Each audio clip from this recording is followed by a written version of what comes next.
Welcome to our deep dive today. Okay. We're diving into Come See Me. Okay. It's this short story you can find in Zane's anthology, Succulent, Chocolate Flava 2. Oh, wow. Okay. Yeah. And we're going to explore kind of how the story uses eroticism to look at themes of desire and fantasy and consequences. Right. So, yeah, think of it like a literary escape to the Bahamas. Okay. With some, deep thinking mixed in. I like that. I like that.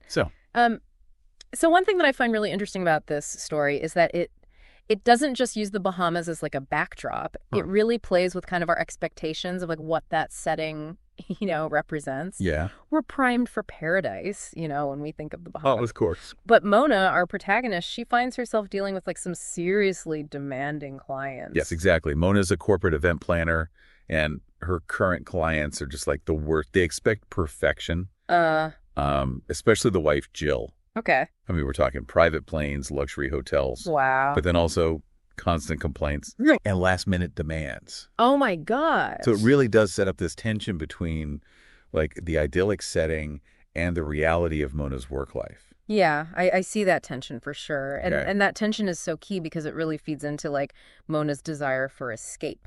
Right. Which kind of manifests in two ways, Sure. her attraction to Stephen, the client's husband, Uh-huh. and then her impulsive fling with Yemi. Right. Yemi, the hotel employee. Yes, exactly. Okay, so let's unpack those two desires. Okay. So first you've got Stephen, who is like the forbidden fruit. Right. Right? He's attractive, Yeah. he's successful, and completely unavailable. Classic. What do you think that says about Mona's state of mind? That's a good question. I think it's not just about Stephen being off limits. I think it's about like what he symbolizes to her. Okay. Notice how the author like describes him always impeccably dressed, Mhm. radiating this air of confidence and power. He's got it all together. He does. And he really embodies like the kind of life that I think Mona might crave. Yeah. A life free from the stress and demands of her job. So it's not just a physical attraction. It's a Right. desire for a different life. Yeah. For the status and the security Yeah. that Stephen kind of like represents. Exactly. And then on the other side of the spectrum, you have Yemi. Yeah, Yemi is interesting because he offers that like immediate gratification. Yeah. He's just like the embodiment of like the carefree island spirit, encouraging Mona to just like let go of her inhibitions and just embrace the moment. Just go with the flow. Yeah, exactly. And you can see this like right away in their first encounter where Yeah. he literally sweeps her off her feet and into an adventure. Oh, wow. Yeah. So there's a real contrast then Yes. between the calculated risk of like an affair with Stephen and then the impulsive nature of her connection with Yemi. Totally. It's almost like she's testing the boundaries of her own desires, Yeah. seeing how far she's willing to go. Oh, absolutely. And that's where I think the story really starts to challenge like our perceptions of female desire. Right. Mona isn't passive. Right. She's actively making choices. Yeah. Seeking out these experiences that both thrill her and frighten her. And those choices have consequences, right? Oh, yeah, definitely. The story doesn't shy away from that like messiness of her actions. Right. Particularly her affair with Stephen. Right. It explores the guilt, the secrecy, that constant fear of getting caught. Uh-huh. But it also highlights the complexities of that guilt. Yes, exactly. Mona isn't simply portrayed as like the bad woman for having an affair. Right. The author gives us these little glimpses into her internal struggles, her justifications, her moments of like doubt and self-recrimination. Right. It makes us question our own judgments about infidelity Yeah. and consider the gray areas of desire. I like that. So speaking of gray areas, I want to touch on the social commentary that's kind of woven into this story. The contrast between Mona and Jill Stephen's wife is really striking. It is. Jill is presented as this caricature of wealth and privilege, Yeah. obsessed with appearances and social standing, Oh, almost like so over the top. And that's deliberate. Okay. The author, I think, is using Jill to critique a certain kind of superficiality, the emptiness that can lie beneath like a veneer of wealth and perfection.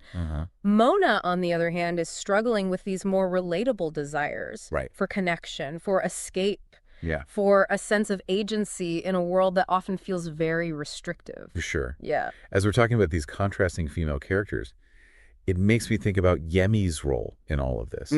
He's not just another object of Mona's desire, is he? No, not at all. I think he's more like a catalyst for change in her life. That's a good way to put it. Yeah. Think about it. Yeah. Yemi introduces Mona to all these new experiences. Right. Both physically and emotionally. Uh-huh. He challenges, like, her preconceived notions about pleasure. Yeah. Encourages her to step outside her comfort zone. For sure. And it's not just about the sexual exploration, although that's certainly part of it. Right. It's the way Yemi makes Mona feel seen. Yeah. Appreciated for who she is, not for her job title or her social standing. Exactly. Remember that scene where they're dancing on the beach? Oh, yeah. The author uses all this sensory language to create this feeling of liberation. I know, it's beautiful. Of pure joy and connection. Yeah. And it's such a stark contrast to the stifling atmosphere of Mona's work life. Totally. And her strained interactions with clients like Jill. Like Yemi opens a door for Mona. A door to a world where she can be her true self. Yeah. Free from the expectations and judgments of others. I see that. And even though their relationship is fleeting, the impact is lasting. That's so true. That's the power of those like brief, intense connections, you know? Yeah. They can shake us out of our routines. For sure. Make us question our assumptions and ultimately lead us to a deeper understanding of ourselves. But those connections can also be deceptive, right? Oh, yeah. The story doesn't sugarcoat the reality that Yemi is ultimately unavailable for a long-term relationship. Right. As a symbol of escape, but not necessarily a solution to Mona's problems. Exactly. And that's where I think the theme of fantasy versus reality comes into play. Okay. You know, Mona initially fantasizes about running away with Yemi escaping her life and starting anew. But the story subtly undermines that fantasy, I think, reminding us that these vacationships rarely translate into lasting happiness. It's that age-old problem, isn't it? It is. It's a reminder that we can't always outrun our problems. Right. No matter how tempting it might seem. Exactly. And sometimes the things we desire most are the things that are ultimately bad for us. Which brings us back to the consequences of Mona's choices. Okay. While her fling with Yemi might be seen as this like harmless escape, Yeah. her affair with Stephen carries much heavier implications. For sure. The story doesn't shy away from depicting the emotional fallout of infidelity. Sad guilt. The secrecy, the potential for just devastating consequences. And it's interesting how the story handles the issue of guilt. Yeah. Mona isn't portrayed as this, like, one-dimensional villain. Right. We see her wrestling with her conscience, questioning her actions, and ultimately bearing the weight of her choices. It's a very nuanced portrayal, I think. Yeah. It avoids those easy judgments. For sure.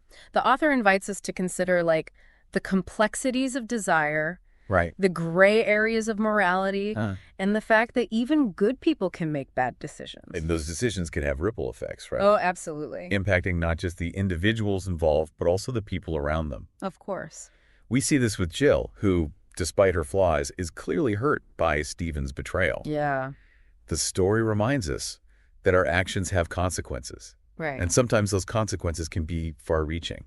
It's a sobering reminder that the pursuit of personal happiness shouldn't come at the expense of others. And it makes us question whether Mona's pursuit of her desires, however understandable, is ultimately justified. This story really packs a punch, doesn't it? It does. Yeah. It's both entertaining and thought-provoking, leaving us with more questions than answers. That's the hallmark of good literature, though, wouldn't you say? Oh, absolutely.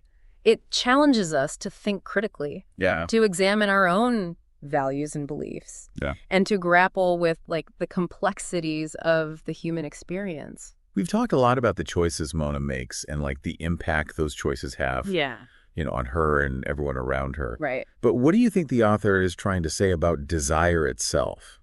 Is it something to be embraced, feared, or somewhere in between?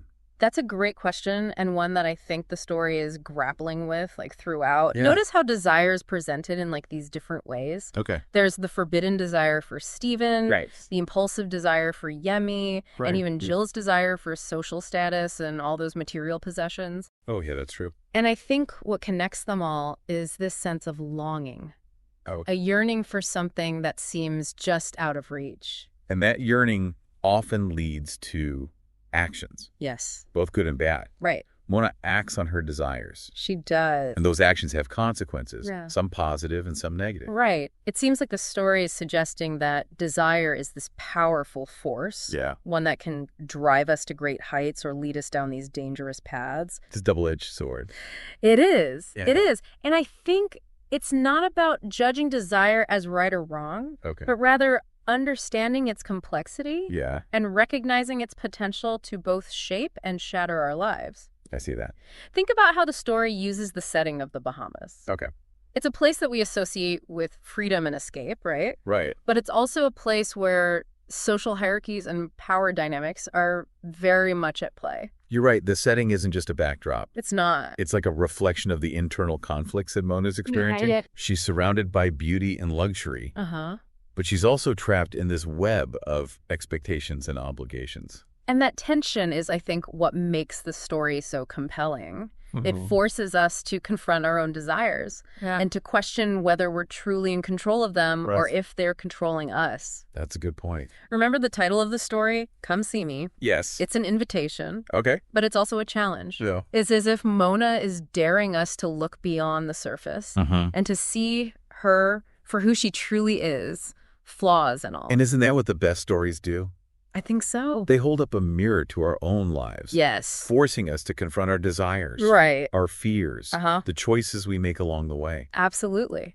And I think Come See Me does that brilliantly. Yeah. It's a story that stays with you long after you finish reading it. It really does. Prompting you to reflect on your own experiences with desire fantasy. Right. And the consequences of pursuing those fleeting moments of connection. Well, this has been an incredibly insightful deep dive. It has. Thank you so much for joining us today. Of course. As we journeyed into the heart of Come See Me. A great story. Hopefully you've gained a deeper appreciation for the power of short stories. Yeah. To explore these complex themes. And to challenge our perspectives on the world. Absolutely. And remember, this is just the beginning of your exploration. Yes. I encourage you to seek out Succulent, Chocolate Flava 2. Yes, do that. Discover all those other stories waiting to be unpacked. So many.